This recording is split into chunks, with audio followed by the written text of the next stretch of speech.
Good afternoon. Welcome to Gestalt, Underpinnings in the Heart Model and its design in working with complex trauma. Our speaker this afternoon is Dr. Benjamin Keys. He is Executive Director of the Green Cross Academy for Traumatology, as well as a professor at Divine Mercy University.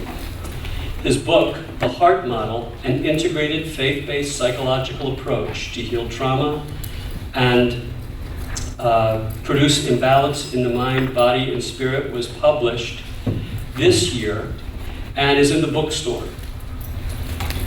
Please keep a very, very open mind, but even more heart, because Dr. Keys is going to explain to us how to work with the adult ego, the inner child, and the living Christ.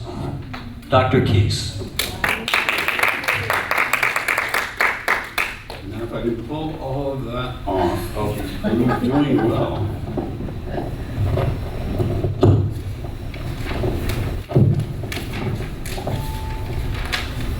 Oh, good afternoon. Good afternoon.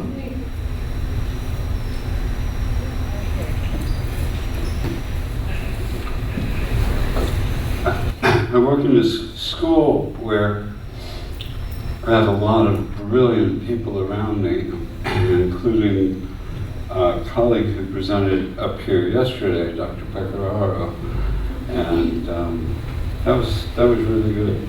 That's something I really had not known about. Good afternoon. Hi, sorry to be late. I'm glad you're here. When we think about counseling, everything that we know comes out of these four groups. Psychodynamic, existential, humanistic, behavioral, and cognitive. And that includes the newer things, EMDR and everything else. Has all stemmed out of these four original therapies,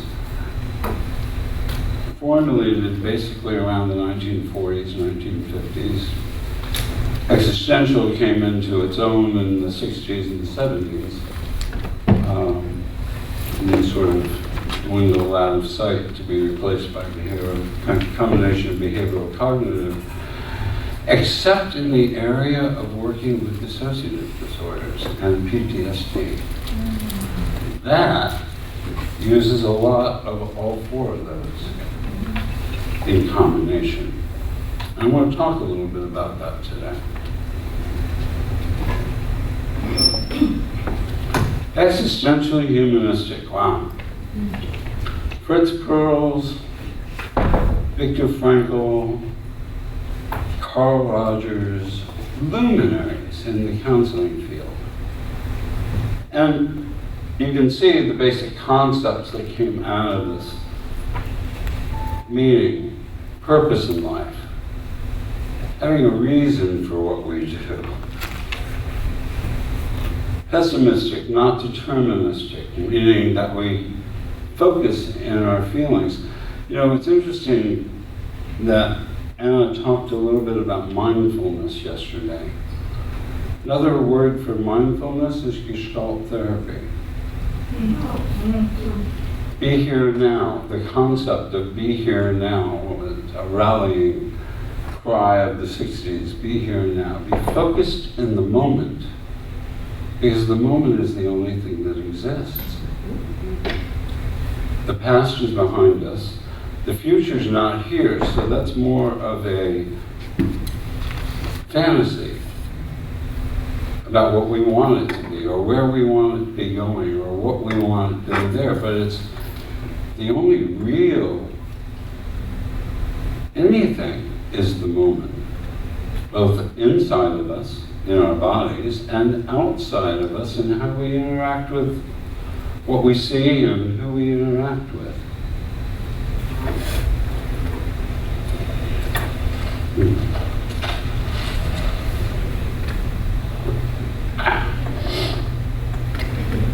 Freedom, responsibility, the therapeutic relationship all came out of existential humanistic work.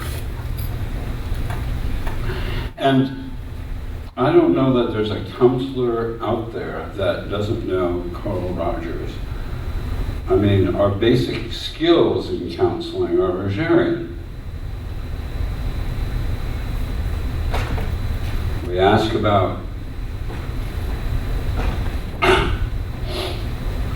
people who they are, why they're here, what's going on, how they're feeling, what do they want to accomplish out of therapy. We do all of that. Now, it's interesting. Gestalt therapy has a goal, and I wanted it to sound important, so I wrote it down. The goal of Gestalt therapy is basically awareness, insight. Insight is a patterning of the perceptual field in such a way that the significant realities are apparent. So insight is a clear understanding of the structure of the situation being studied. We use awareness and experimentation to achieve insight, to gain insight into ourselves. Our striving for identity, our interaction and relationships, all the richness that came out of this is amazing. Well, the heart model, this is the secular version of the heart model, which encapsulates what we do secularly when we work with trauma. We create a safe environment for the client to be in. We connect to their memory, which is often fragmented. Now, I've worked with all levels of dissociation and PTSD. I've worked with soldiers. I've worked with refugees. I have worked with trauma survivors, sexual trauma survivors. I've worked with survivors of natural disaster. PTSD tends to be PTSD. Doesn't matter how it came about.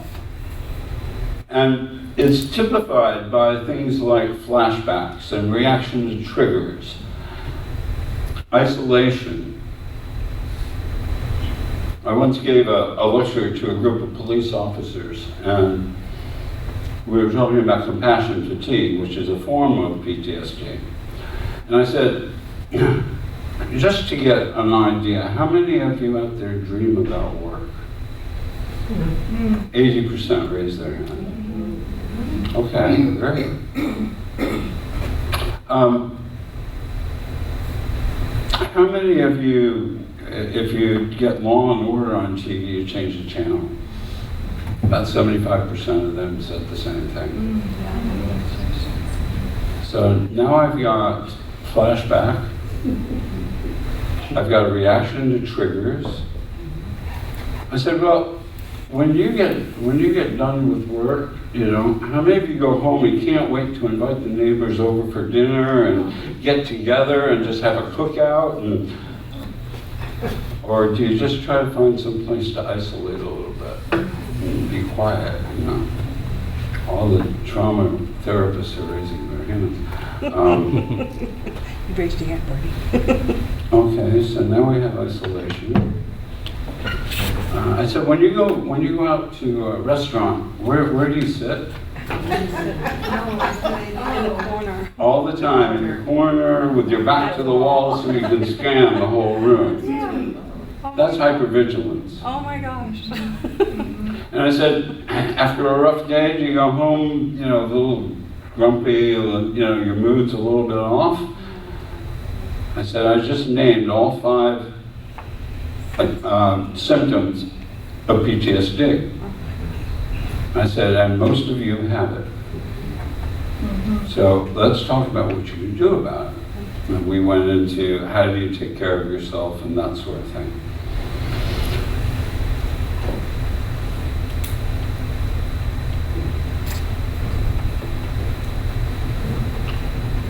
But creating a safe environment is not just having a nice, comfortable office. It's making sure that you're safe, that you, the therapist, are safe, that where the client is sitting is safe. When I first came to the university, I had this horrible little office in a major hallway next to a classroom. So I tried to see all of my trauma clients in the evening because there were no classes in the evening, and at least that part of it was quiet. But periodically, people walking by, and everybody was afraid we were just going to get burst in on at any moment. It wasn't safe.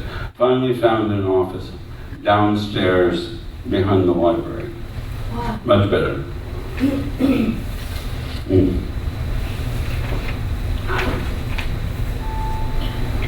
Second part of it is dealing with the fragments of memory.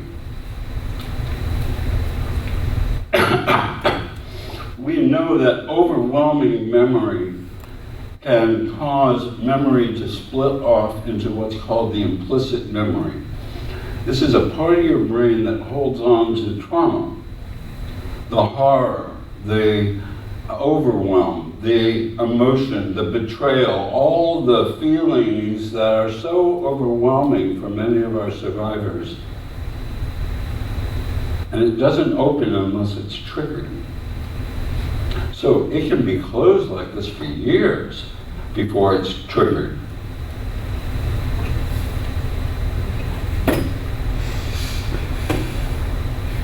And the way we work with their memories, we anchor to their five senses. If they anchor to their five senses, they can't dissociate. It's a physical impossibility. You can't be connected and dissociate at the same time.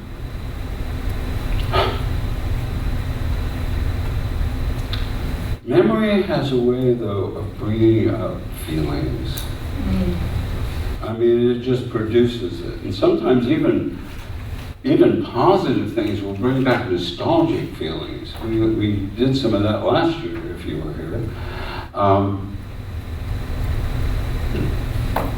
And then we get stage 4 and 5, which has to do with dealing with the adult within, the adult of now and the child within. In other words, the part of ourselves that was damaged or hurt, that we experienced at a much younger period of time. And what it does is it sets up this conflict between the child and the adult a lot, because the child can't stand the adult and what they become and what's happened to them, and the adult can't stand the child because, well, it's her fault. She was in the wrong place at the wrong time. Now, that's just one scenario. There's many of them. And it's this negotiation of back and forth. Well, isn't that what we said that Gestalt does? It utilizes a technique called field theory. It's a method of exploring that which describes the whole field of which the event is currently a part. So the memory is the event, is a part of a whole field having to do with this person's life. Now we all have this. The field is a whole in which parts are in immediate relationship. In fact, the word Gestalt, the parts that make up the whole. So what we're really trying to do is help these people come back together again. Whether that's dissociated self or flashback self, as in PTSD. See, PTSD, those flashbacks, that's a dissociative experience. It's a symptom. So now back to that term, here and now, the moment.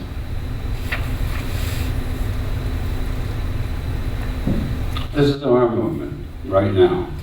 The time that we're here in this room, that we're going to talk together a little bit. And if I do this well, I I get this polarity between my adult and my inner child, and I start this process of negotiation. Working out the difference, working out the conflict, working out all that junk.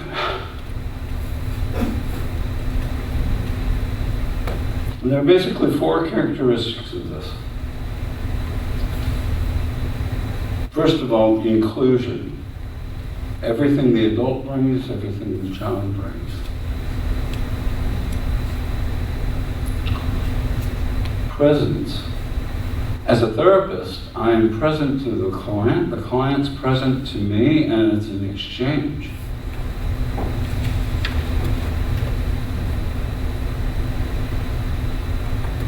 There's a whole section that I was reading as I was preparing for this, talking about the fact that you can't have an exchange with a client unless you're willing to be vulnerable. Unless you're willing to share a little bit about who you are. Mm-hmm. Sorry, all those people that teach about, don't talk about yourself to the client. You can't have a relationship unless you do. It's an impossibility. So presence. Contact, we make contact with each other. And from there, we begin the dialogue and the process of what Gestalt is all about. There are some rules in Gestalt. The first one is no shoulds. No what? No shoulds. Okay. There's an old saying, don't should on yourself. I like it. No should. Yeah, don't should on yourself. We know that majority of inner child work is dealing with what are called introjects. Introjects are these concepts that our parents fed into us that we bought off on real early. Like, well, we're married, we don't have to communicate. That was my parents. I was talking to a couple of people who had a similar experience where they grew up with parents that were alcoholic. I liked my father a whole lot better after he got off of alcohol. But I was 35 by that time.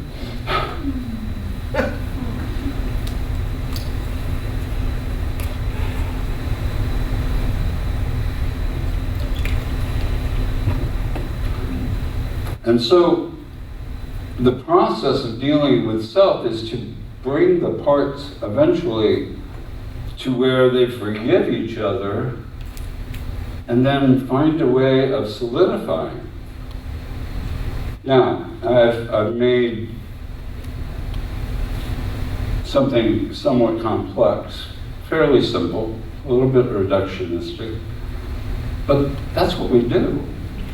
And the only difference with dissociative disorder, somebody that's what's called dissociative identity disorder, we used to call it multiple personality disorder.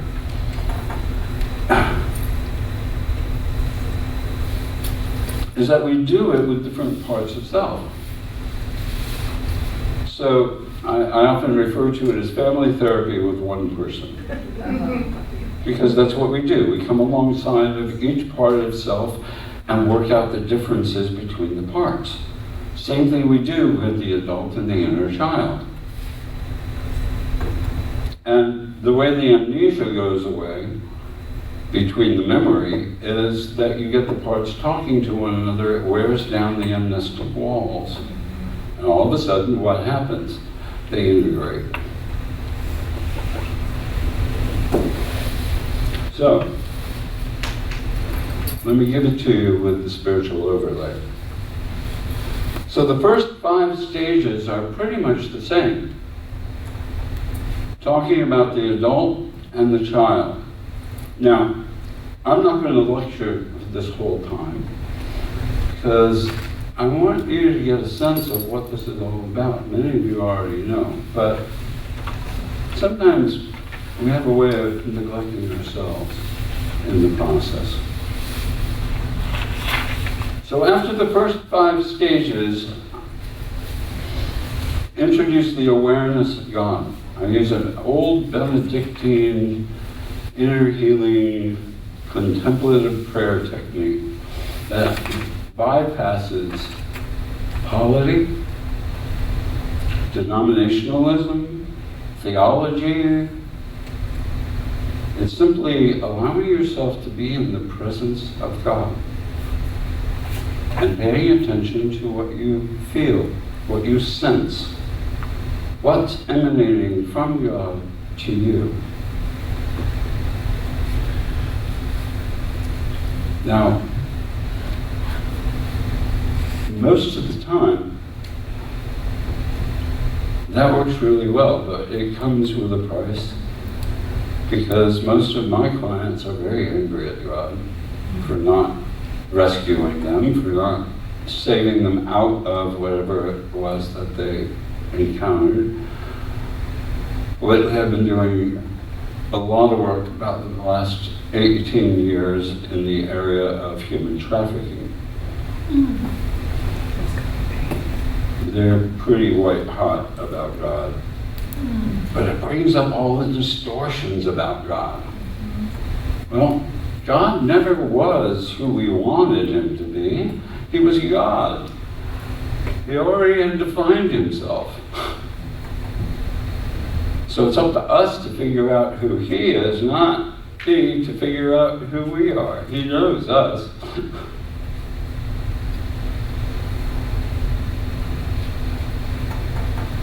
I'll touch on that in a bit. Receiving forgiveness from God. It's a new concept. Sometimes we have to dare to forgive God for not being who we wanted him to be. And I'll touch on that too.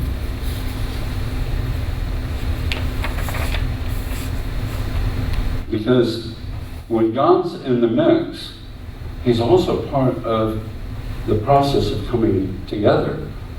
So when God's in the mix, he's part of that integrative process, meaning he's right at the center of us. And I have seen more clients make breakthroughs and turn their lives around when they have a very real relationship with God that doesn't get in their way of the anger that they have at the church or the institutions, or doesn't get in the way of how they feel about most Christians who really have disdain for them and where they've been for all kinds of poor reasons. So let's go back to stage 4 for a few minutes.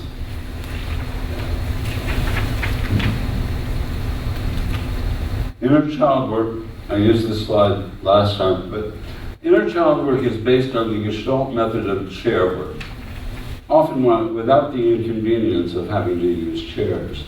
Rarely do I have to demonstrate with changing chairs as we do in Gestalt. Does anybody not know what I mean by that? I just want to be clear. Okay, a couple of you. Let me do this. I'm going to pull 2 chairs out.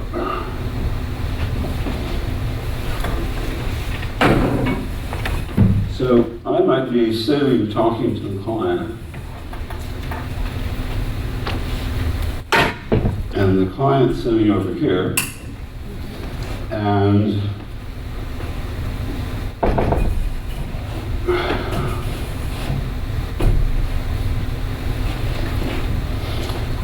I basically say to the client, I want you to close your eyes, and I want you to get a picture of yourself at an age when you were at your most vulnerable. The client closes his eyes or her eyes, and they start describing what they look like. And I said, tell me what you're wearing, what was your hair like, They start getting into the detail of that. And notice that they're creating this image of themselves at that point. In other words, they're going back in time and able to create that image of themselves. Now, if I want to illustrate the two chairs, I'll say, pretend the child is sitting in that chair right there. What would you say to that child? And I would get the adult version focused at the child. And then I'd say, okay, I want you to close your eyes, and I want you to move and sit in that chair and become the child. And I want you to address the adult. And I'll usually do a little bit of dialogue. I'll say, did you hear what he called you? Did you hear what that adult said about you? You're 6 years old and his life is ruined because of you? That usually gets the child angry enough to start yelling at the adult. Now we got the two poles very clear. And that's the process that has to be resolved if there's going to be any true healing. Getting to a place where they can both basically let each other off the hook in a way of forgiveness. And forgiveness is not necessarily resolving all the emotion. Forgiveness is being willing to work through to be able to move on, to let go of any kind of repayment, whether that's an acknowledgement, an apology, whatever it is. Now, I apply that same rule to perpetrators, by the way. In other words, self-forgiveness is absolutely necessary for healing, but forgiveness of a perpetrator, at least in the sense that most people think of forgiveness, is not. Most people think that if I forgive, I then am open to reconnecting the relationship. Absolutely not. Especially in sexual perpetration. And people who have been trafficked, they've been raped 8 times a night for how many months, how many years? 8 to 10 times an evening. And then have to deal with their traffickers on top of everything else. Each session is seen as an experiment, an existential encounter in which the therapist and the client engage in a calculated risk-taking involving exploration of heretofore unknown or forbidden information, feelings, or territory. They're going into the memory, they're going into where they are, where they haven't been before, most of them. And you never know what's going to come up at any given moment, where an event might all of a sudden jump a client in their memory and they travel back or forward. And as a therapist, we've got to follow that. The two-chair technique is designed to resolve splits. A split represents a division of the self process into 2 partial aspects of the self. It's used to resolve the issues with the split. It produces a more direct experience of the internal conflict and encourages the client in a form of self-confrontation that helps to create a resolution to the conflict.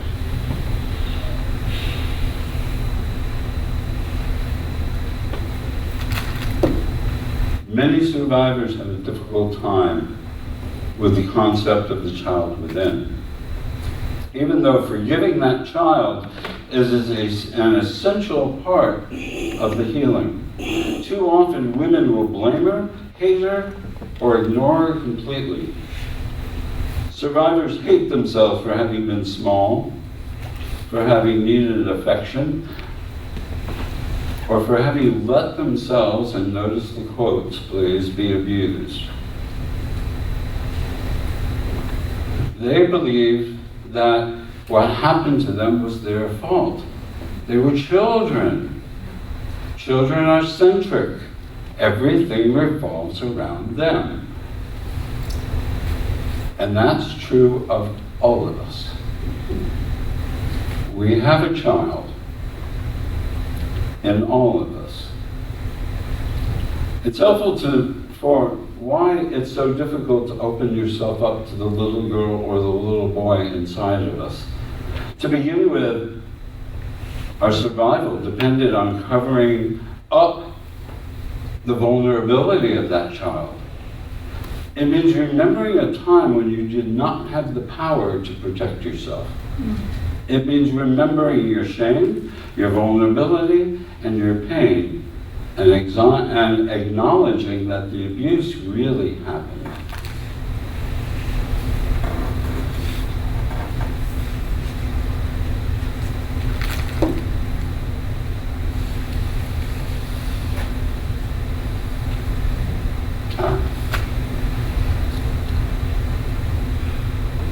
I put up the cognitive distortions because it's at this stage, this fourth stage of the adult and child, that brings up the distortions that these clients live with. They're cognitive distortions. They believe, first of all, that they're responsible for everything that happened to them. And they held on to the secrecy as long as they could, but they got to a place where they had to do something because nothing was working. So letting go of the secrecy and the guilt over letting all of those secrets go. Those of you that grew up with imperfect parents, we didn't tell anybody until we were, what, 30, 40, 50? Yeah. And often they believed that they were seductive, especially if they were sexualized. I was working with this one client some years ago, and I said, hey, help me out with this. You know, your perpetrator was an uncle who was 42 years old, and you were 6 at the time? How does a 42-year-old find a 6-year-old, first of all, sexually attractive? And secondly, how could you be seductive to him? Her answer was this. She said, well, I sat on his lap, and you know, he got an erection, and then he told me it was my responsibility to take care of it. And he did that every week for about 3 years, until my father finally found out and nearly killed him.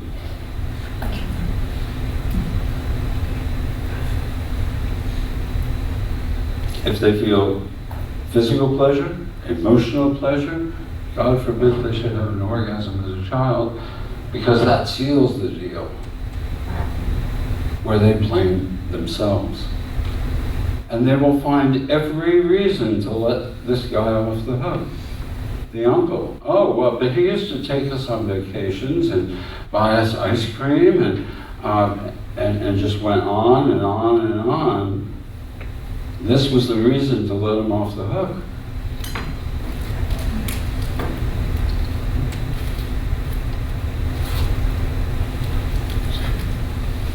So let me try this with you. I would like you, if you would, be willing to try an experiment. You're certainly, a couple of caveats. First of all, if you are a trauma survivor and this would trigger you, don't do this. Secondly, you always have the option not to. But I would ask you if you might be willing to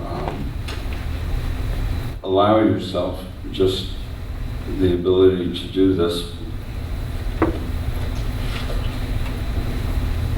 I promise you we will end in a happy place. So he doesn't want me to try because I'm Thomas about it. Would you be willing to close your eyes for a minute? So what I do, writing. And remember a time in your childhood when you were vulnerable. And get a picture of yourself at that age. And what I'd like you to do is I'd like you to identify the hair that you had back then, what the hair looked like, how you kept it. Typically, what kind of clothes are you wearing at that age?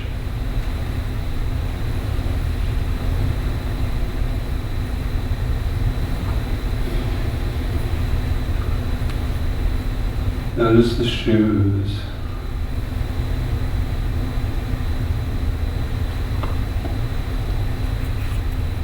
And as this image comes into mind, I'd like you to notice the colors in the shirt and the pants or skirt that you're wearing.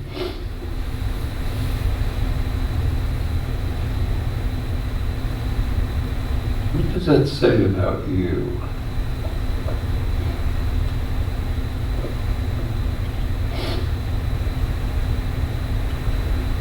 As the adult, and you're looking at this child, how do you feel toward this child?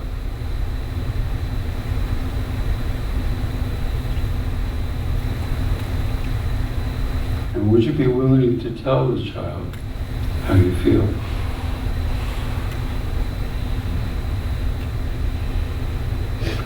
When you do that, I'd like you to notice how the child reacts to you.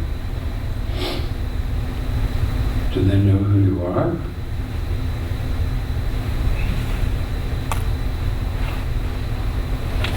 Or do they not know you at all? Have you been back before?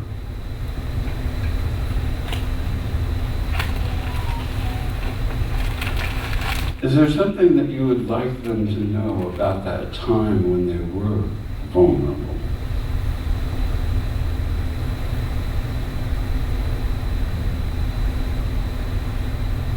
And would you let them know?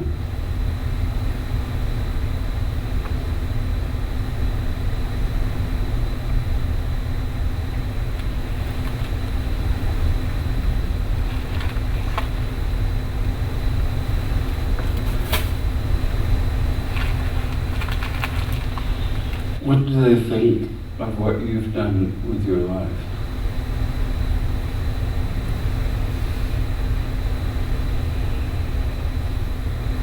Because they've been able to see. And would they be willing to tell you?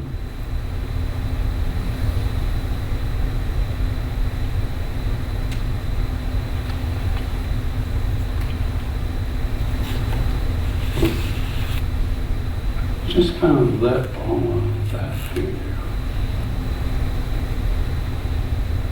Now, some of you are not visual, and if you're not, I just simply want you to think about what that child looks like. It'll take you to the same place.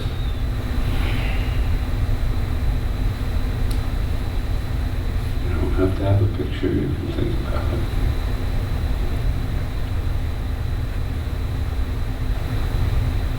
Do you get a sense of how the child feels towards you or about you?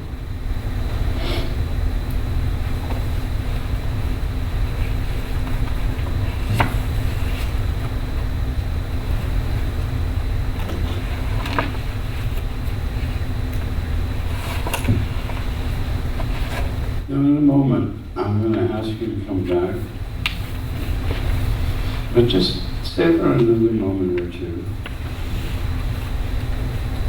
And I'd like you to be willing to share with one or two others what you are, if anything, what that was like in the interaction.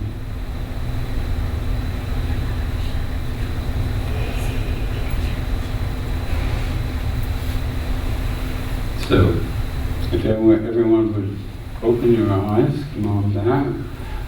And would you be willing to just share with one or two other people your experience of that? So, where there are, where there's an extra person, please invite them into your triad. And I forgot, I put these Indian skirts, leopard skirts. When I got trained. No, before. Before that, this was probably about 11 years. I had this skirt, I wore the shoes, the candy shoes. Yeah. You know, like, and then I had a tank top on. I was a little too big thing. And I remember because my facial hair for the time I was a little bit not baby, but I used to do dark hair. So I was like, oh my gosh, look at me. It was just nice.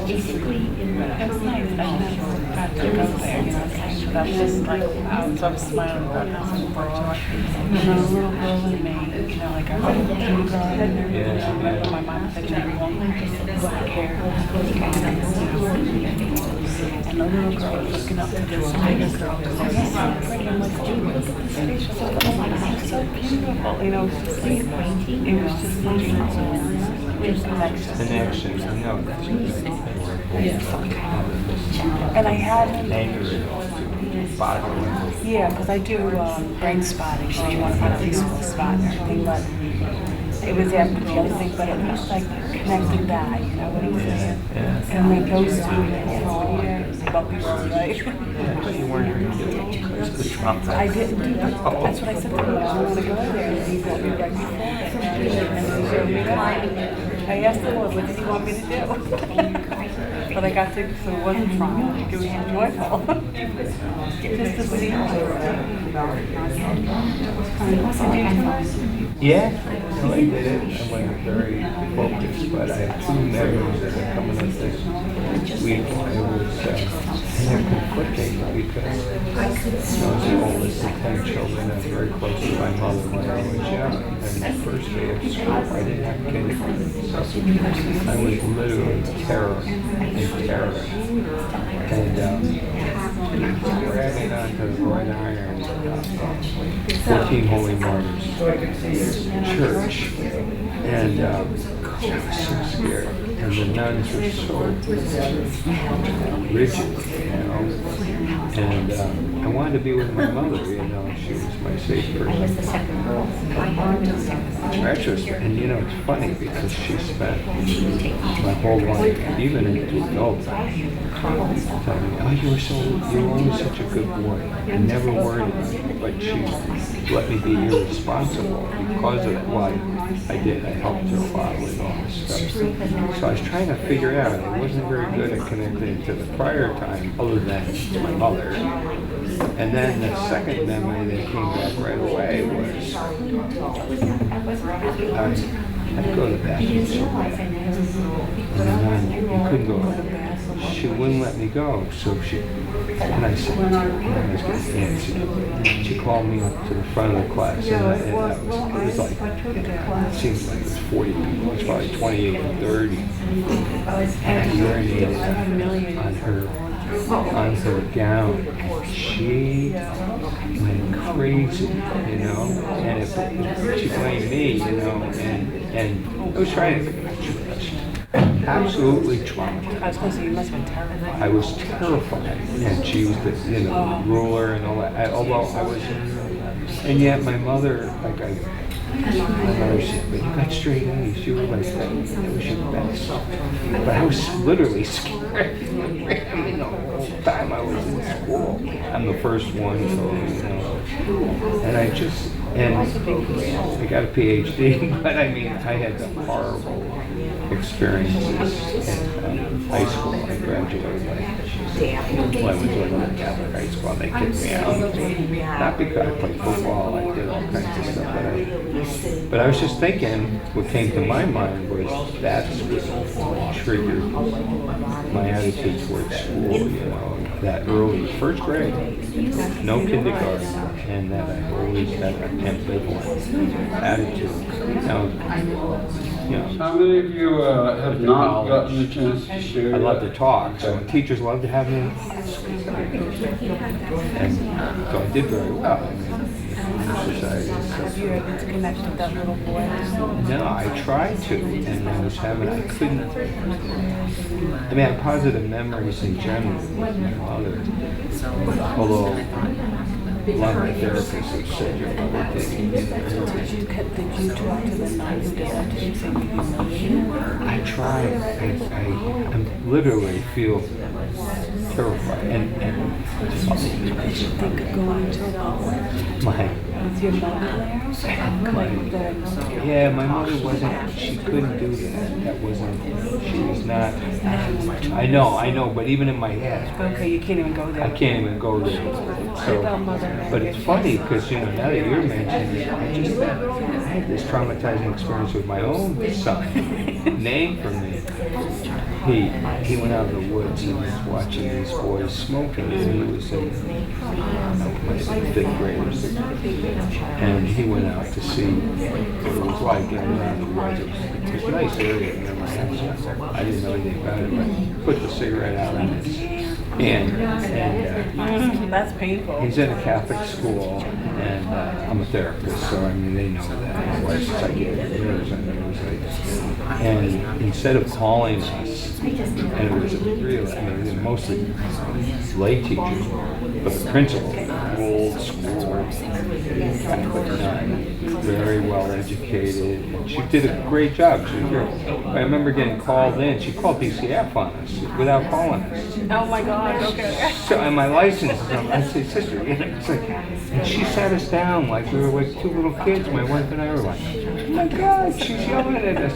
What could you have done to your child? And I said, we didn't do anything. We wouldn't, you know, like we don't smoke. We didn't, you know, put a cigarette out. Well, you know, it's a classic thing. So, like, I'm just thinking, it just made the connection with that to the current, well, not current, but, you know, 10 years ago. It's just, you know, all those memories of those early, now I overcame that. Yeah, that's what I'm saying. I did too, but it's still like, and I overcame the gentleman. I mean, I did EMDR for my thing. Yeah. I never. Now, are you a therapist? No, I'm a spiritual director. Oh, because I was going to say, that's my whole area. I know. did We it all. talked on the phone because I was in South Carolina. And my expertise was with men, my dissertation.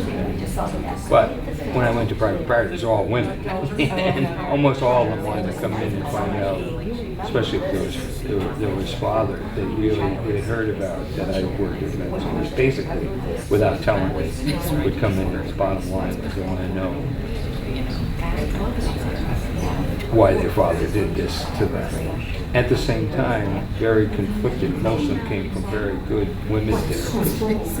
And they would say, look, I've done a lot of work and I'm so sick of it. You know, some therapist throwing darts at my father's picture. Our childhood It's, That's not. and she goes, negative my messages, DNA is so, I'm not going to get another call. negative things said to us. Sometimes they're very well-meaning grandparents, parents. But you know what, even the best therapists, when sexual The abuse, they damage get was old, done. and they get so To angry, I deal with notice it. that we're looking at polarities, not dichotomies. I blame myself. Looking at opposite Well, poles think about it. that have to move toward the center, She told me, not dichotomies that are moving away from blame each other. itself. Just think, the world is, if your mother, Back when I was learning this, I read a lot of Martin Buber, Because it's who wrote because a lot about if you the I-thou if you relationship. believe it's her fault, that's why a child, and even an adult, has a heart. In a sense, that's what Thinking it wasn't everybody your here fault, did in because their listening world, to like the you story said, of centers everybody else. And it's a better position. That was her point. Is that you were thrust into the counselor Doesn't role make any sense. She's- to listen. It's a better, if I You do a do lot of something listening different, I have some instead. control. If I have no control.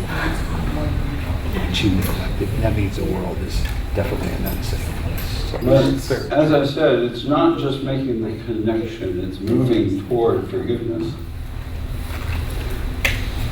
And as I said earlier, the only necessity as far as healing is concerned is forgiving yourself. Developing compassion and forgiveness for an abuser or a member of the family who didn't protect is not required to heal. Might be something to hope for or shoot for, but it's not the final goal. My position is that if you do good therapy, forgiveness will happen as a result of the therapy. It's an artifact of good therapy, not something to focus on. Because forgiveness is letting go of the repayment. Say that I again. use the parable of the Can you repeat that? We said letting go of the what? letting go of the repayment. Okay. That can be an acknowledgement, an I'm sorry, could be a jail sentence, it could be an arrest, it could be any number of things. But letting go of that to be able to move on. Because as long as I hold on to that, I'm stuck.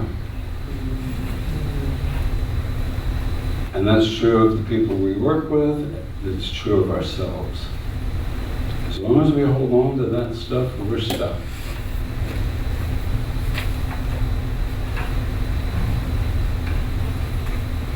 I liken it unto the parable of the 10 talents.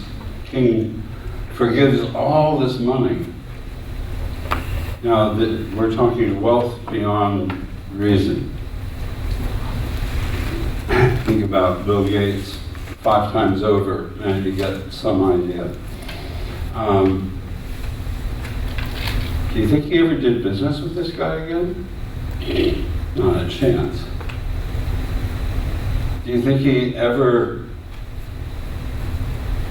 forgot that he forgave the debt? No. So it's not a restoration of the relationship. And it's not forgive and forget. It's letting go. And I try to teach that concept, especially to sexual abuse survivors, because it's a way of getting them unstuck.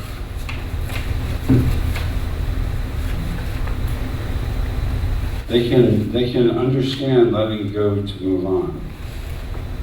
They can't understand ever reconnecting, nor should they.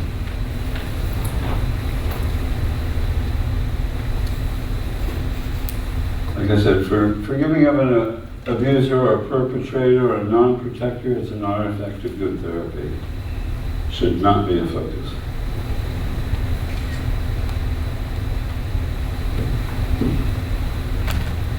Forgiving ourselves for being small, needing attention or affection, coping as best as was possible, or not being able to avoid the abuse are things that happen to us. For limitations we lived with as an adult, see the polarity again? For your own victimization, for needing time to heal now, for how you may have dealt with others, including children. It's essential to the healing process.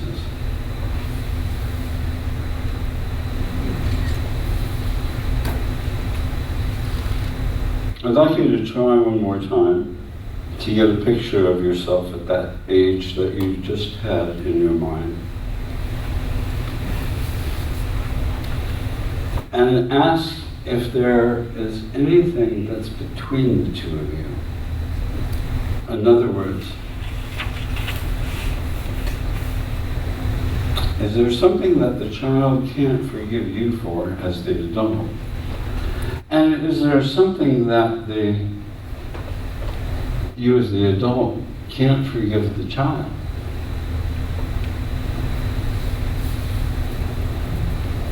Can you address that with them right now?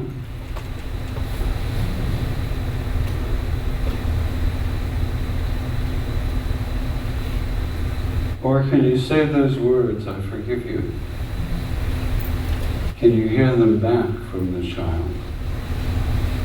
Can you believe it, and can the child believe you? Don't just do it as an exercise.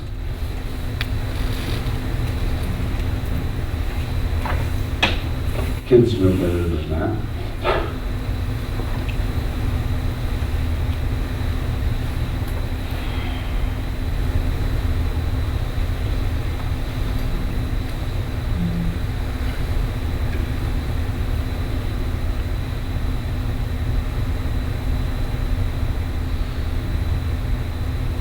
When you're ready, you've been able to do that.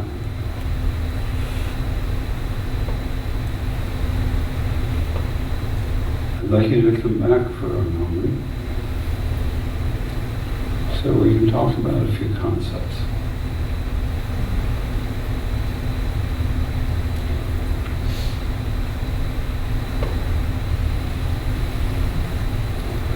I hope you'll indulge me a little bit for sitting down.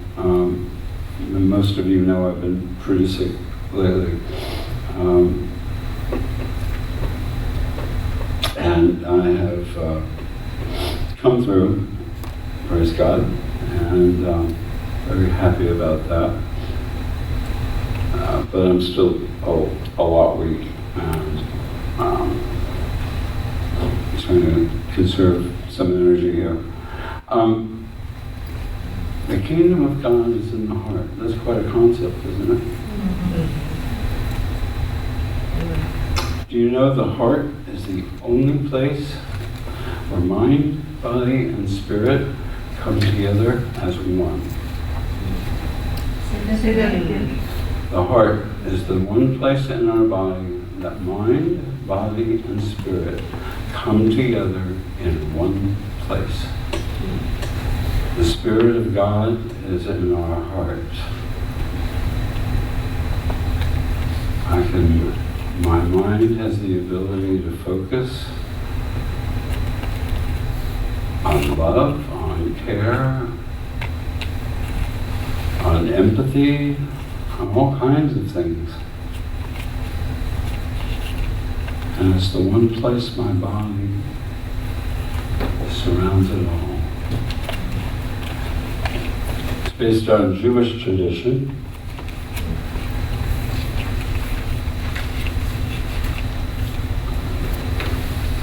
Now here's a word that we had earlier this morning when Paul was talking. Metanoia literally means to have a change of heart or to have a change of wholeness. It's not just turn around and go the other way.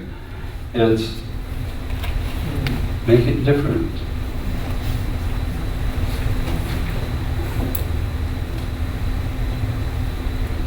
The Bible doesn't talk about trauma, it talks about infirmities.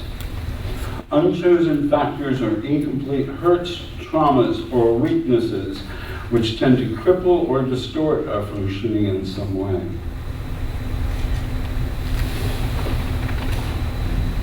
Mental health has been a major focus of my life. I've discovered that I'm pretty much never out of clients to work with. I haven't taken a new client in 2 years, and I'm still working around half-time with clients. Greek word nepios, childish, This is someone who is spiritually immature. When Paul said in Romans to put away childish things, this was his implication. In Greek, put away means to render inoperative and active from, to free from that which has been keeping one bound or tied up. Maturity is not a function of age, but of action. Two more. First one is padion. It's where pediatrics comes from. Same word Jesus used when he said, unless you become converted and become like children, you shall not enter the kingdom of heaven. A healthy child is teachable, humble, accepting, open to others, and has faith. And the last one is paraclete. The one called to be alongside of. It comes from the Greek word for help, to take hold of on the other side. Now, here's where the heart model and the Holy Spirit work together. Because literally what we're asking God to do is to come and take hold of us when we're bound, when we're tied up, in the midst of where we were, and to pull us from childishness to childlikeness. And that's the transformational process. That as he pulls us out of that bondage into freedom, into his freedom, that our very nature changes from childishness and immaturity to childlikeness.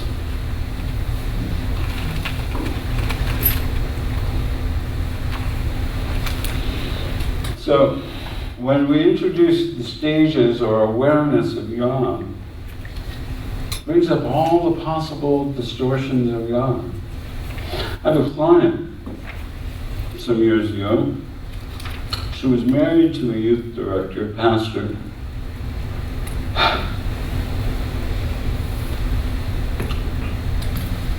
God the Father became God the Father who raped me.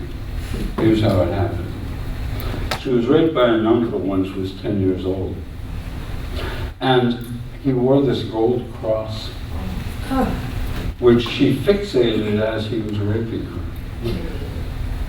And she replayed this over and over and over again. Every time in her thoughts, in her mind, flashed. I mean, she hated God. She hadn't really met God yet. So I introduced her to God, just like I'm going to introduce you to God. Of course, I know I'm preaching to the choir, but I'd like you to again close your eyes, but this time I'd like you to be aware of God's presence here in the room. The Bible says when two or more are gathered in his name, God is present, he's here. So your job is to figure out a connection between you and God.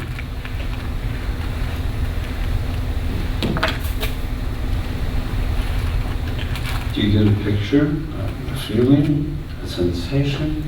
What happens? It's different for everybody. Sometimes it's cognitive.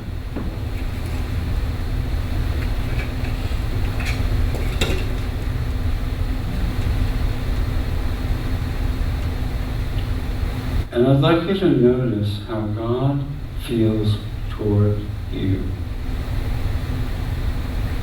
How God feels toward you. And how does he convey that to you?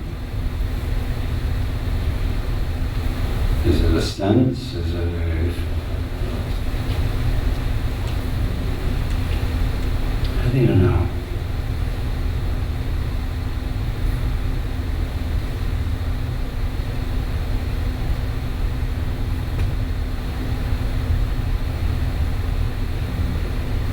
And I want you to notice how you are feeling about being in God's presence to begin with?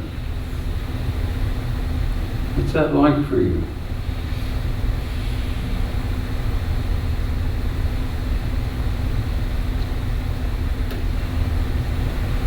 And would you be willing to tell him and then just sit back?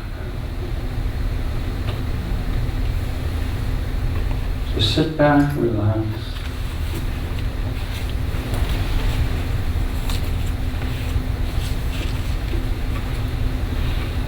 Do you hear anything back? And if not, don't worry about it. It's all right.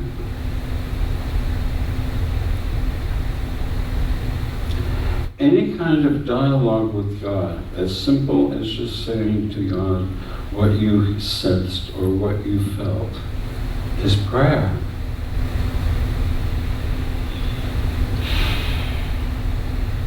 So without theology and without denominationalism and without polity, it's the relationship.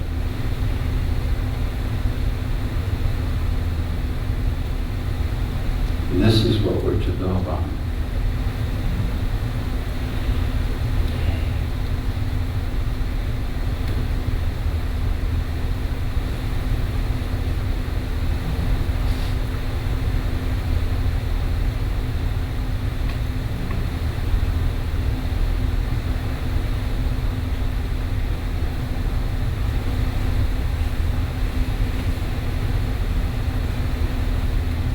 In a moment, I'm going to ask you to come back to the room and share with each other one more time.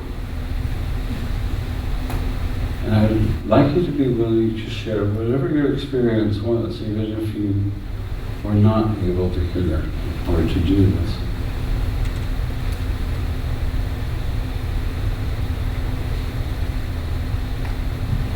And go ahead and let everything fade. Connect to hearing my voice, being in the room, and then go back to your groups and be willing to share what your experience was of being in God's presence.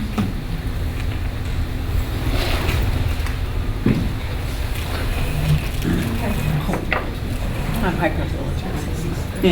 Usually it's like but because of all the And if you're not already in your groups, please like get the there. center of my heart, I'm so nervous. It's like I get used to it, like he's coming. I'm so nervous. So just calm my heart. We feel his presence there. You know, hear his voice like he was speaking up more of an aggression type thing. But I know he's always been there. But this moment, like when you were calling out to me, I guess what I'm saying is I usually do it private. Yeah, especially examination. It's not intimate. It's little, but he knew, but I knew he was there. Yeah. Does that make sense? It's like I couldn't go that way. Did you even get a word or a feeling? Or just got, I just know, I always think, I know he's always present. Like Yeah. I always feel him, but in that spot, it's like, I knew I was just nervous, like that nervousness there, and he was right there, and he was like, I guess what was the word, it was like, I got you. That was what, that's the impression I got. I got you. You know, like, I'm so nervous. I got you, you know. yeah. It's good. I like that. I need to hear that a lot. Yeah, right. Because I always say, you got this? I don't know about you in the ministry. Do you say that too? No. I do all the time. Like, you got this, But, right? you know, Because I don't know the realm. I almost embarrassed to say, but, I don't think in these terms. But, I just got the word delight, related, and specifically related to my work with the three priests, sacrifice. I try not to do therapy, a lot of individual therapy. Because you spend a lot of priest. time. I supervise, and my wife really doesn't want me to do it. She doesn't I want- did 40 hours a week for many years before the kids in college, so you didn't get good at it when you do it a lot. I know. But you also You get burned out. just feel like I feel drained, yeah. dish rag, Yeah. like a wiped out dish rag. But so it's a lot easier for me to help, young therapists develop. I don't. You still get secondary trauma, Yeah, no, I but How do you feel when you heard that word? well, it was embarrassment. With my dean, she's a very, No, in your heart. When in my Jesus- heart. Jesus, That's what I you felt mean. embarrassed. No, I felt surprised. It's like I'm a really good lecturer in fact, I know, I'm good too. and he said, and my wife is just really, she feels like it's a pride thing, and she said, What's called I'm gonna say it wrong. Yes, that's what you want. That's not pride. and the Lord, like my pastor said, why do you work so, like I'll prepare. I practice to me, yeah. And if, I don't know the word now, And you look at it, yeah, do things you're supposed to. you're supposed to. Yeah. But, people do. No, I know. So my pastor said to me, he said, remember Chariots of Fire when he asked him, why do you run so hard? He said, I run for God's pleasure. And I took that to heart when I read. I don't do it for the congregation or for my pastor or for my family, whatever. I do it for God's pleasure. And many times he rewards me. Like if I pray before, I always prepare to pray in adoration.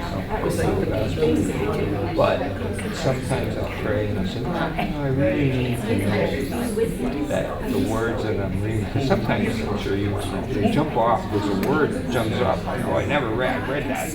I know. 400 times. I know. It's just sitting there, I'm like, oh my gosh, where did that come from? So, just recently, I just said to, actually, my pastor's not a prayer guy, but he was praying before, and I said, Father, that's great. I'm going to pray for a half hour before we do Mass. And I asked the Lord, I just said, Lord, show me that, my wife's giving me a hard time. Well, she, there's some practical things. She doesn't like I'm up on the altar. She's, why I should be with her. You do it every week or once a week? Once a month? I read every week and one service during the week. Well, every other week. Yeah, I was going to say. Because it's a mess. I mean, they got plenty elected. Nobody wants to do it for whatever reason. But I had this experience where the word jumped off and it was an answer to my prayer, for me personally. So I just said, just give me confirmation. So this little old lady come up, oh my God, you were speaking right to me when you were like, you're looking at me. And I said, oh, which part? I thought it was going to be the same for me. Totally different. And I was like, God, tell my prayer pastor. He believes me, but he doesn't, he's just not, his head is not into that. The Lord doesn't talk. So, because you're very much like I am, I help with people sometimes with deep things, you teach them to go deep in it. So when you say it, you're praying for them. Yes, right. And they notice that, because I know when they're in churches, when are you going to do it again? I'm like, I'm on a schedule or something. Like, oh my That's what I God. say too. I say, it's because it really comes across. You like feel it. You're sincere. And the other thing is like, you don't rush them. You just don't, it's not reading a book. I said to one guy, I said, he goes, you touched me. How is that so? I said, because the Bible is a living organism. That's what I said. I tell them, living word. The Protestants say that. It's a living word. I said, and he was like, I was like, that's why I don't like when people. But some people, for me, And this is where my wife's getting, because her thing is, my job is keeping your head. I gotta keep your head, I gotta keep you humble, God will humble you. And that's what I say. Believe me, I made a lot of mistakes. But it is really, really powerful when you get that kind of feeling, And then since I've been doing adoration, I have to do it 4 times a week. And it is absolutely no question. I mean, like we're talking about burnout. I mean, even though I only work, 5, I see these priests after hours or something. But, God has renewed me, so even when I go late, like I'll go at 9 o'clock at night, I'll sleep better, because I'm so peaceful, because the end of my Friday nights, I go at night. Like last night I went to a deep prayer because I have to sing like right there, like holding out my bodies redemptive suffering. That's basically when Janet was holding me. My God, Jesus is capturing tears in a jar. And I went to the Holy Land, and I always believe that my tears are in his glass, and I brought a tear jar out of nowhere. She doesn't know that, and she's saying that he's collecting your tears. He's suffering your tears right with you. I'm like, oh my, and do you know what I'm saying? It is amazing we have those moments when So you said I get when I feel Jesus is present, I get overwhelmed. It's just uncontrollable. I'm yearning your body for him.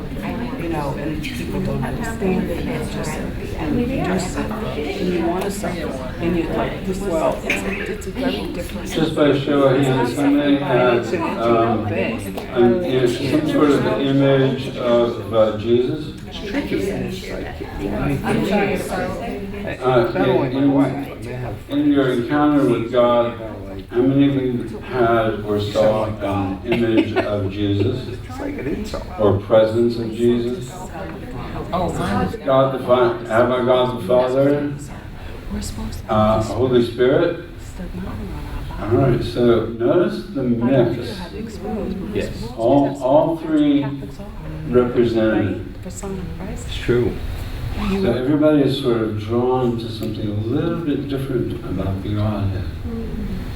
How many of you started with having, not necessarily today, but in your journey, having a distorted concept of God? Oh. A distorted concept of God. What like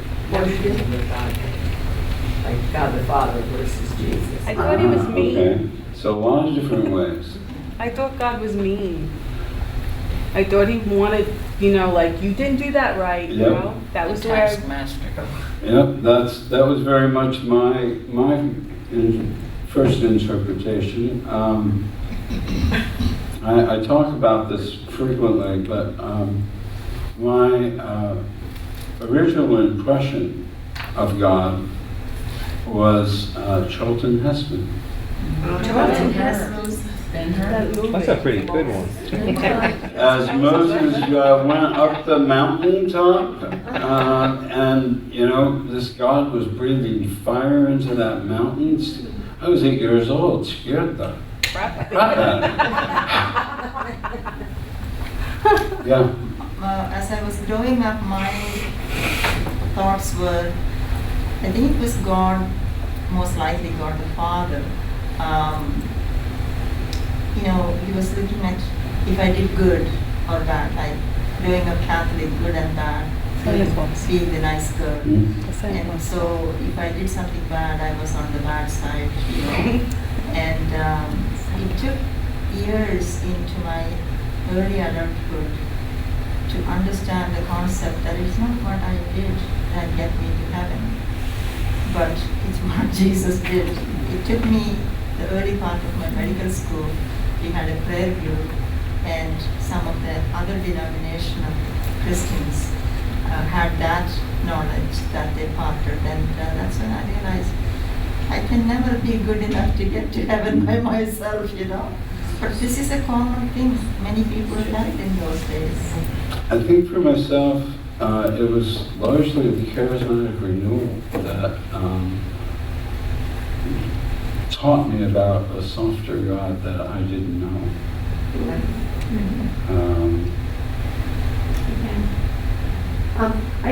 word distortion fits my concept of God or fatherhood. But I believe my concept of God, Jesus, I am immature. And that I am awaiting to get the full picture. So there's a longing within me because I don't want to say. The initial that I have is P. My retarded youngest younger brother couldn't call me Penny. He called me P. My father would answer the phone and say, "Honey, a boy for you, P, P." So I was always a P. Oh, and as a P, I was a pea in a pot, but there's also another kind of pea. But anyway, so this whole, and I was a penny. I'm up in the room who picks up pennies. But part of this is this littleness that it just really, I won't say it's an icon, but it's there. And I just hope there's so much more of God than what I know. Yep, the best is always coming. Yeah. Just the best better. Behind you. So I had a long time sexual abuse, and I've been getting a lot of treatment my whole life to even be where I am, but I received so much this weekend that it's all coming together. So what happened here was when you asked about God, I saw that at that age, I'm like 6, I wanted to protect God. So God didn't do anything to me. And I couldn't even accept that he did anything to me. I just put him, I said, I'm just gonna put you away. And I don't want you to know what's happening. I don't want to blame you for anything. And that's all been changed this weekend. You know, of course I had a very big conversion with Jesus, but the whole thing came together just today. And I was just enveloped in this light and peace and protected. And he said, the war is over. Just do my will. Wow. Thank you very much. Yes. Then you said you introduced people to God. Just that simple. Very often they had a childhood experience, and I try to capitalize on that. But I also, and here's some distortions in the ways that it's distorted. The demanding, domineering God. The underlying message is that God is untrustworthy. He only accepts me when I measure up. And rather than a nurturing parent, God is seen as critical and unpleasant. Or the one that keeps a constant accounting of the wrongs as if it's on a ledger. Or the gotcha God, always watching for failure, looking for us to fall down and not follow through. Or the one that's sitting off on a cloud somewhere. Or in a study with all this knowledge at his disposal and a closed library. Or the Pharaoh God. God's that's seen as an unpleasant taskmaster. The message to us is measure up or else. Is there a way to turn up on what? I'm sorry. It must be this one. It's in the back there. I don't know.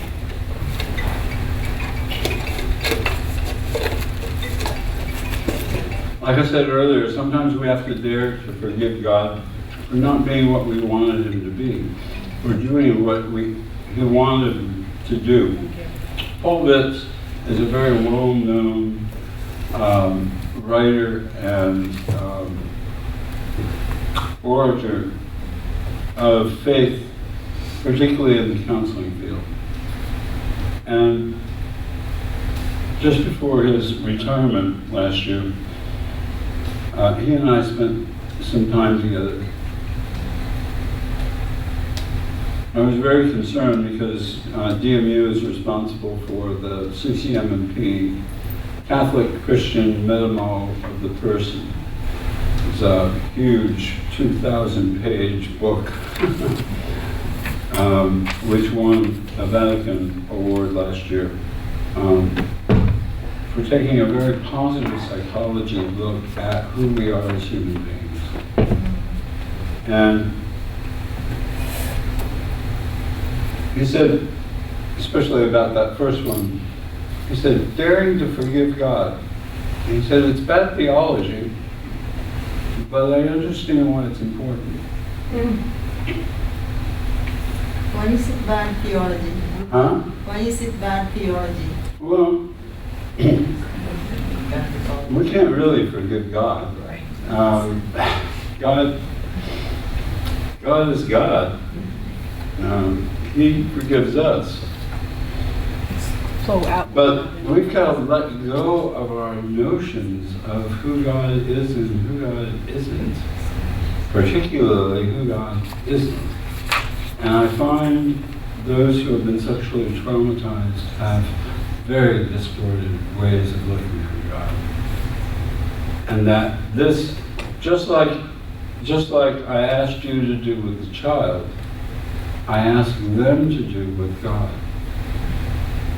So the child and the adult are forgiving God for the distortion, which is actually theirs.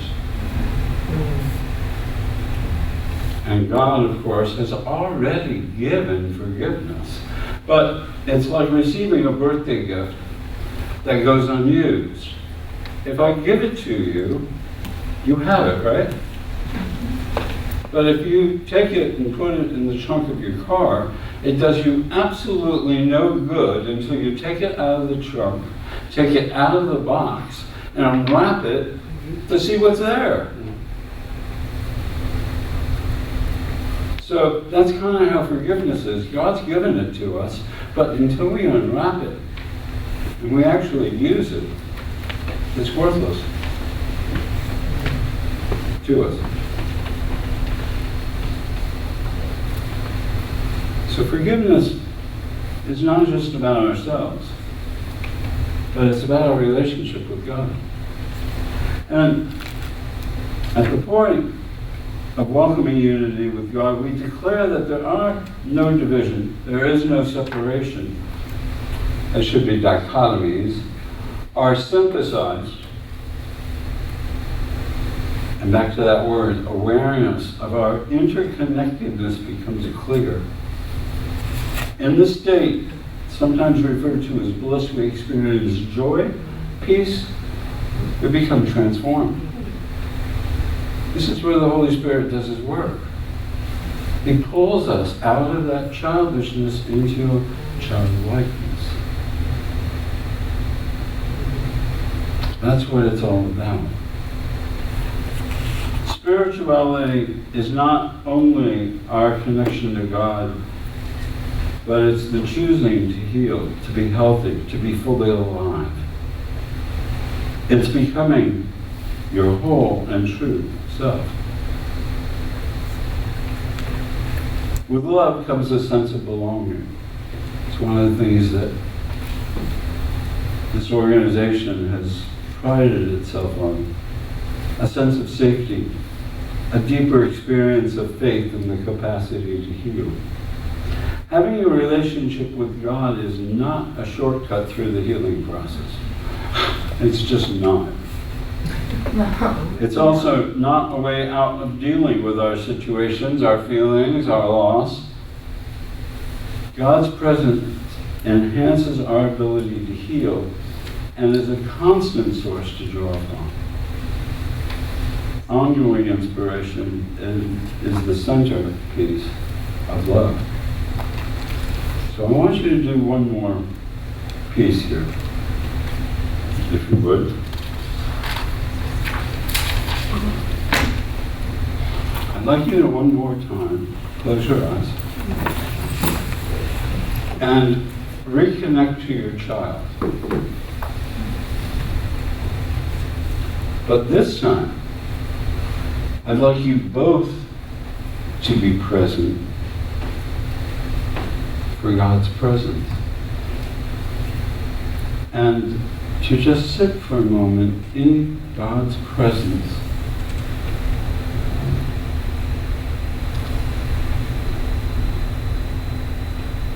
Just take in that experience.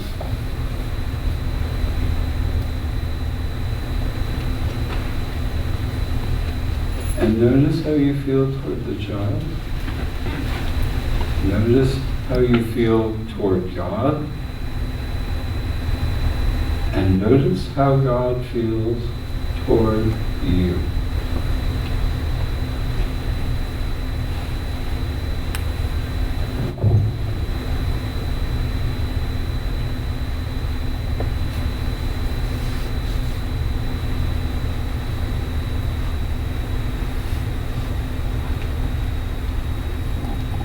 If you have had a question on your heart regarding God, I would ask that you ask Him.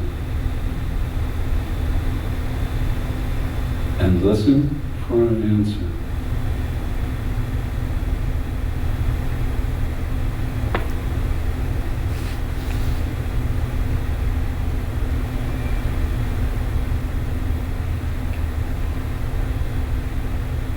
Ask the child if the child has a question for God. And ask your child to ask the question.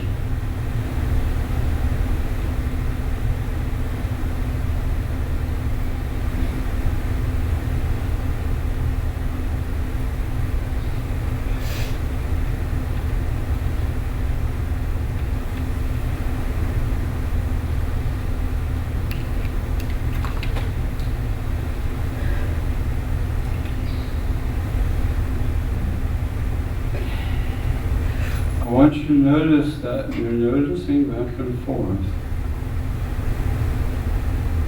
is a process of dialogue. And dialogue with God is prayer.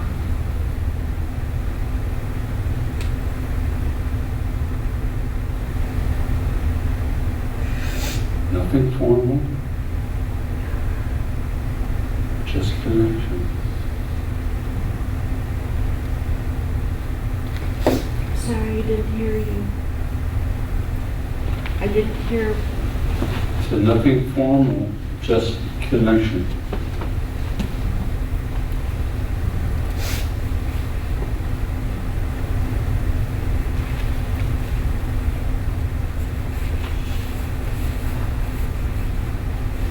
And for those of you that are clinicians, this is the way I introduce it to my clients. And I allow them to set the pace on where this goes from here. Some have developed deep relationships with God. Others have not. And it's fallen away. The one thing that they cannot do is they cannot say that God didn't show up. God is a God of presence. His presence is and has always been with us.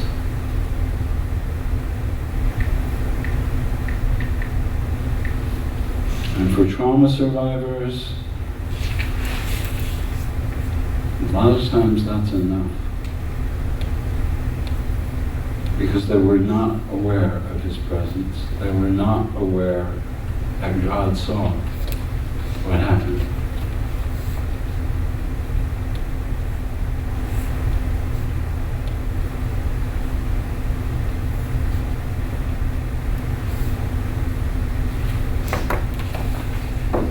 And that, the one thing I've learned about God is that He's moved by what happens to us.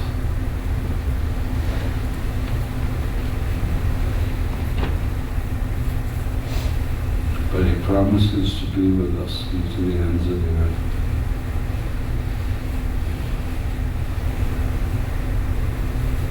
And in that, He's always been faithful.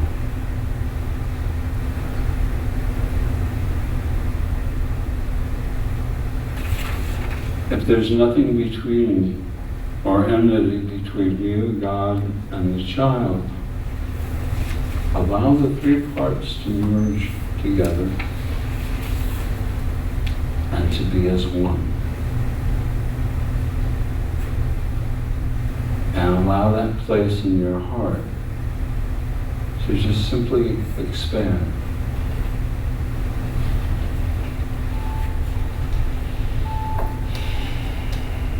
Because it's in that expansion that we blend and we mix with everybody else.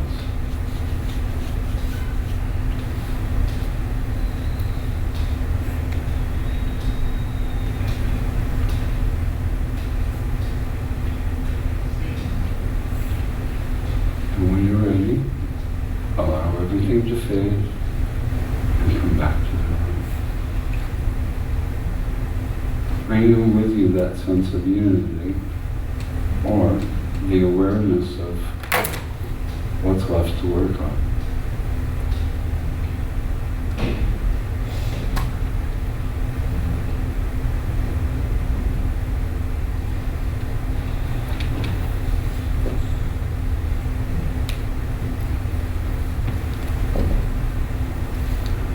Again, in your groups, only share what you're willing to share.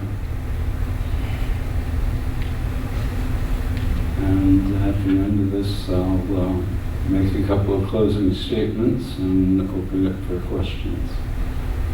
So please share in your groups and then we'll get back to you.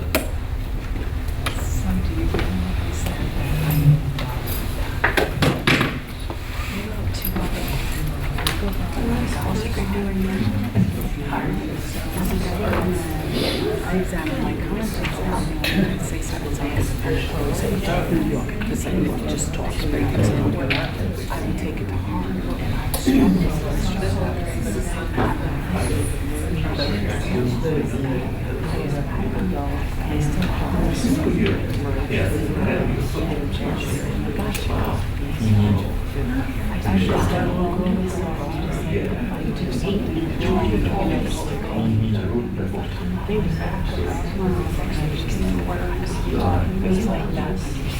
the scales are moving from my eyes. I know I need to do more English. Oh my gosh, I was in the demand for Yolanda, but I didn't realize I didn't the strictness of the mindset. Just because see he's watching, you know, talking like that. He knows what you're doing. It's funny that you say word I say, God, because it's quick. She probably loved that one. So I know, yeah. I'm like, oh, that's what I need. I said I would use that part of my distorted way. Because I examined my conscience and then go after this one, after I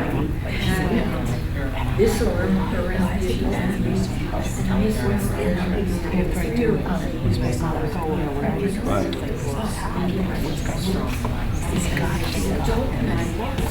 It was almost demonic. Yeah. You know what I'm talking about, scrupulous type thing. Like, come on, this thing. It's distorted. And that's brought up. I've always had a pretty good relationship with that. I had a good relationship with my father. I just realized that I'm just very close to adoration, a hard time. To Rose, she's a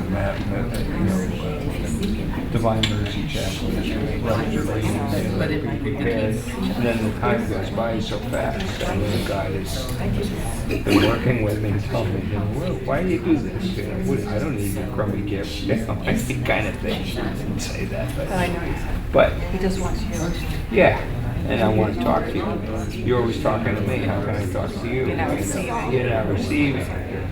And yeah, well, I alluded to when you're in that position, ministry to other people. It's a powerful position as well as you don't know how to receive because it's tricky. Like I speak Korean, it's like a moving target. You know, you're going to get coffee or something.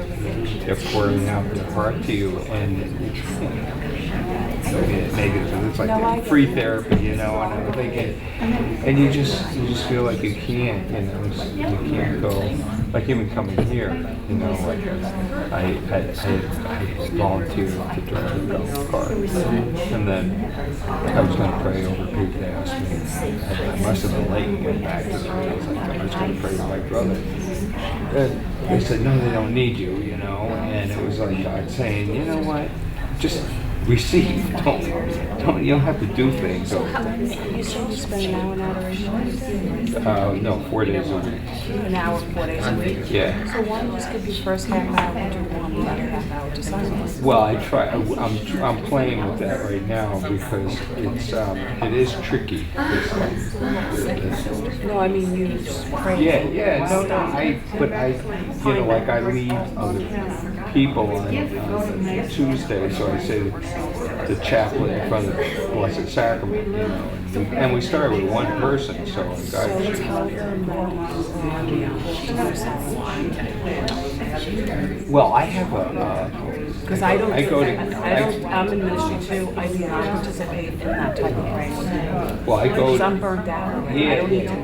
I know. You know. Well, I go to adoration, and I specifically for that reason pick times when I'm the only one there. You know, 9 o'clock on a Friday night. You know, they're looking for people, and once in a while they say we'll get a second person. But I like that because. You know, when I do talk to God, I like to talk out loud sometimes, and other times it's really just being quiet, you know, for a full hour, and locking my phone in the glove compartment, you know, so that I can truly be present. But it's hard. I know that's, he said it is discipline. People always wonder, like, how does she do it? I'm like, Well, people I say, sat in front of that thing, I squirmed in the seat, you know, yeah, the whole thing. it's hard. It takes a long time to get. And then when you realize that... He starts lifting me on praying. He's like, okay, no more. And I'm like, oh. Yeah, exactly. So... No more. My brain just stops. It's really powerful. And encouraging other people. I teach in ministry. Everybody does the sex prayer. I think it's I teach now.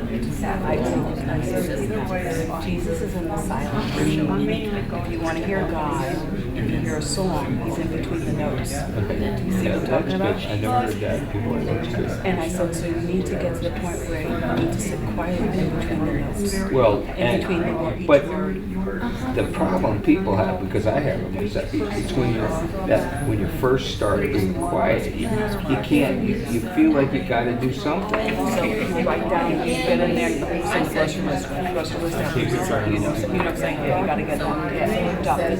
Keep dropping the junk out. And then, like he says, when it gets in the it's really okay. Well, I've learned to talk about If I can get back for just a couple of minutes, trouble. Yeah, you know. I'd like to read something to you. He knows everything anyway.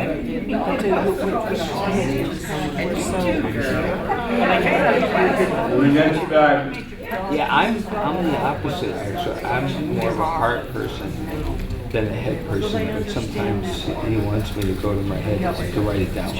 Like several people told me, you gotta write those stories. this is a part of a journal article.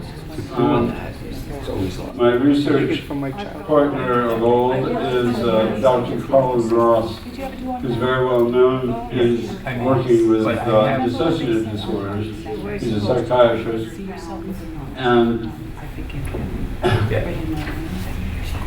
he wrote an article talking about God with trauma survivors. If you want, I'll do that with you. That's how fast I work. And then the other thing I want to say. I'm going to skip a lot of the jargon stuff and start here. The survivor of severe childhood trauma is angry at both herself and God. She's projected, by the way, this is a more of a behavioral cognitive approach. She has projected the image of her perpetrator onto God. She has made God in her father's image, one might say. God the Father is her father. The ostensibly loving father who is actually a perpetrator of abuse and neglect. It isn't polite to point out in public that dad is a perpetrator of incest. However, so the victim colludes with the perpetrator and hides the private reality of her family behind a public facade. She has to. Otherwise, the loving father may rape her and send her to hell. The trick here is not to get caught in a doctrinal dispute with the survivor's faith. By focusing in conversation on the loving God, one does not have to debate the accuracy of the biblical portrait of an angry, vengeful God who turns people into pillars of salt if they break one of his rules. It would be counter-therapeutic and outside the role of a secular therapist to challenge or debate the survivor's religious doctrine. The strategy is to finesse around philosophical conundrums and use the survivor's faith in a loving God as a fulcrum to make a sort of a judo move that uses her faith to win a contest against her locus of control shift. The therapist's belief about God are not relevant to this task. Is God a loving God? Yes. Does he love all his children? Yes. Are you one of his children? Yes. Okay, so you're not a salamander, you're a human being, right? Yes. So are you worthy of God's love? Oh, I guess so. You guess so. So there's some doubt. Maybe God hates some children and loves other ones. No, he loves all his children. Are you one of his children? Yes. So, is there any doubt then? No. Maybe the problem is not that God hates you. Maybe the problem is that you feel unworthy of God's love. Could that be true? Is God's love freely available for all his children?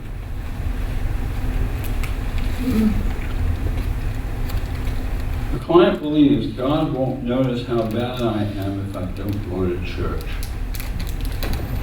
The locus of control shift arises from the concrete operations of the child's mind. When the trauma survivor is developmentally arrested in her childhood, locus of control shift, in other words, shifting from being at the whim of everything around me to taking control in my life, to being responsible for my life, to being accountable for my life.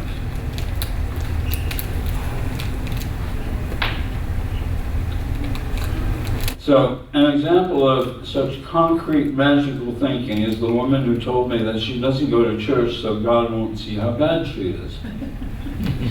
I said in response something like, oh, God, does God take naps sometimes or coffee breaks? No, God doesn't take coffee breaks. Oh, well, is God in some places and not in others? No, he's everywhere. I see. So, does your church have some sort of lead roof that God can't see through? No, God sees everything all the time. Right, but then won't God see how bad you are no matter where you are? I never thought of that. Are you thinking that God is a bit dumb and he won't notice that, you're bad if you're not in church? He's not dumb. So maybe you're not fooling him by not going to church. Maybe God sees you all the time, and maybe God loves you because you're one of his children. Maybe it's you who feels bad about you, not God. Well, when you say it like that, it must be true. The dichotomy is inside of us, folks. That's why I say it like that. So would you agree that not going to church doesn't prevent God from seeing you? He can see you no matter where you are, right? Well, then let's look at the cost benefit of you not going to church. You've been thinking that not going to church protected you from being seen by God, but now you've agreed that that doesn't work. Also, we've agreed that it's you who thinks you're bad, not God. True? Oh, yes, so. You guess so? What part of you is not sure? I still think I'm bad. So God hates some of his children. No, he doesn't. Can we agree that you think you're bad, but God disagrees? Oh, I know that's true. Well, good. Glad to hear that. Back to the cost benefit then. Staying away from church has no benefit because God is everywhere. And he can see you no matter where you are. Plus, he doesn't think you're bad in any way. And staying away from church has a big cost. It deprives you of important social connections and support. It reinforces your mistaken belief that you're unworthy of God's love. Well, that doesn't make any sense, me staying away from church, I mean. How about starting to go to church again as soon as you're discharged? The client agrees and says, okay, good. The idea is that the client, that the therapist is much more concrete. God is a muted tyrant and voyeur, he writes about. I'll finish with this. Trauma survivors' picture of God may include belief that he put me in this family to make me stronger. A variation of, he put me in this family so that I could learn important lessons. The basic idea that God was subjecting the person to abuse for their own good. This means that the incestuous biological father was actually doing God's work by abusing his daughter. I therefore ask, so instead of putting pedophile sex offenders in jail, we should give them awards at church for doing God's work? No. But that's what you just said. You said that God put you in this family to make you stronger, which means your dad was doing God's work by abusing you. That's ridiculous. I know it is, but it follows logically from what you said. Oh, so I'm stupid then.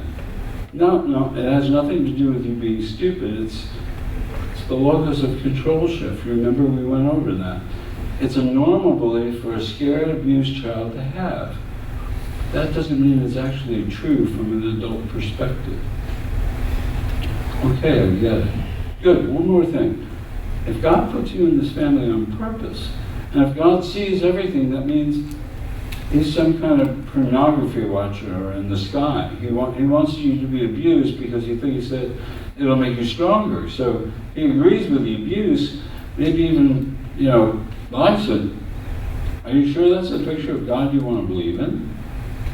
No, it's not. Well, then maybe you should let go of the belief that God set you up for abuse on purpose. Maybe it's your Father on earth who did that, not your Father in heaven. That makes sense. Procedure is not to impose the therapist's belief on the client. Rather, it's to point out the contradictions and implications of the client's view of God, which has been distorted by her childhood abuse. And that's exactly what the confrontation between the adult and the child does in the same vein. Which is why we use it for sexual trauma. I explain that in the book. I go through the entire process and then some. But it's also talking about our relationship with God and how, as therapists, as teachers, as priests and ministers, we are in a place to do God's work.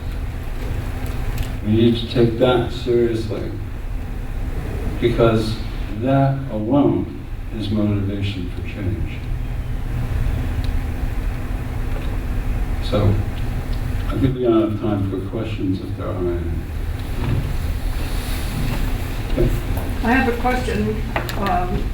The chair demonstration, thank you. The chair demonstration you did, have you ever done that with people with MPD? Yes.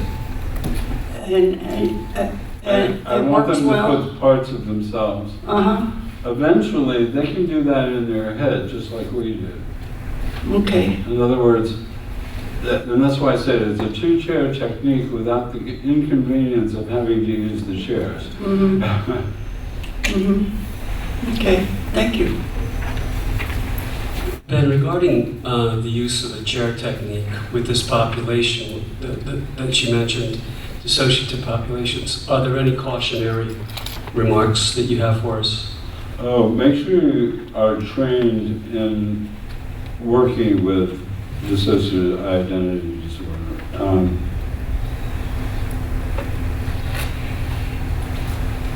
I went to conferences for years.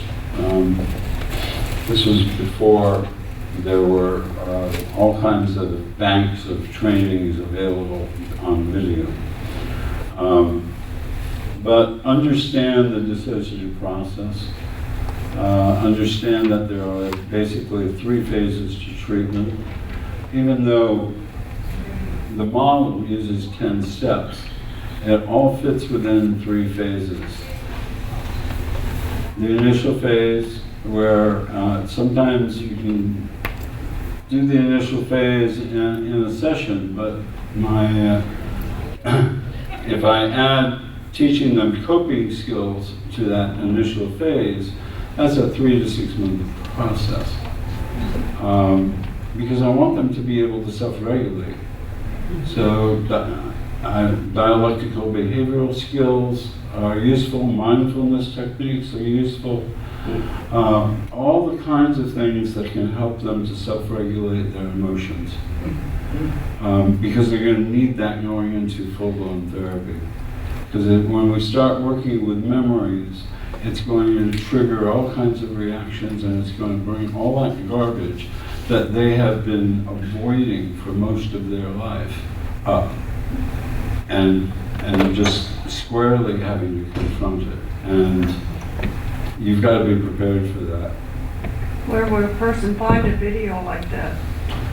International Society for the Study of Trauma and Dissociation, That's kind of a ISST. long title, isn't it? One more time. International Society for the Study Society for the Study of Trauma and Dissociation. Study of Trauma And Dissociation. ISSTD is the acronym. You can Google that. It'll take you to their website. What's that title? ISSTD. ISSTD. TD. No, TD. Thomas David. International Society for the Study of Trauma and Dissociation, ISSTD. Okay. And if you Google ISSTD, it will take you to their website.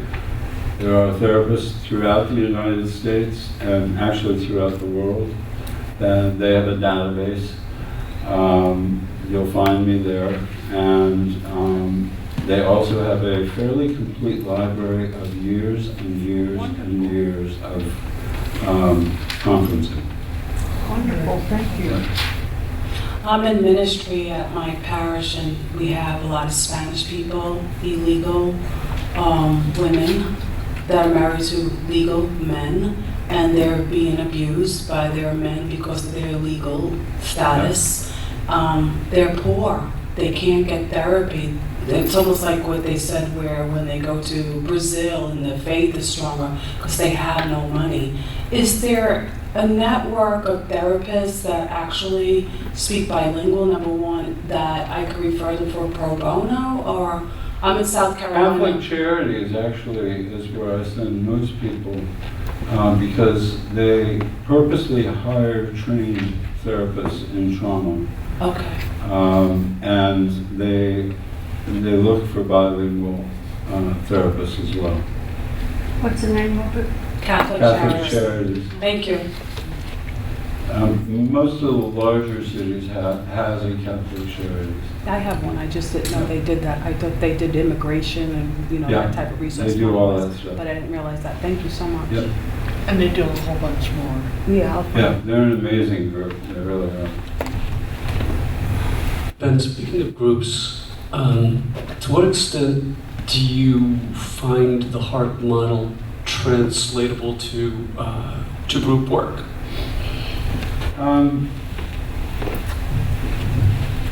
As far as the stages, when you're doing groups, you can talk about the various stages.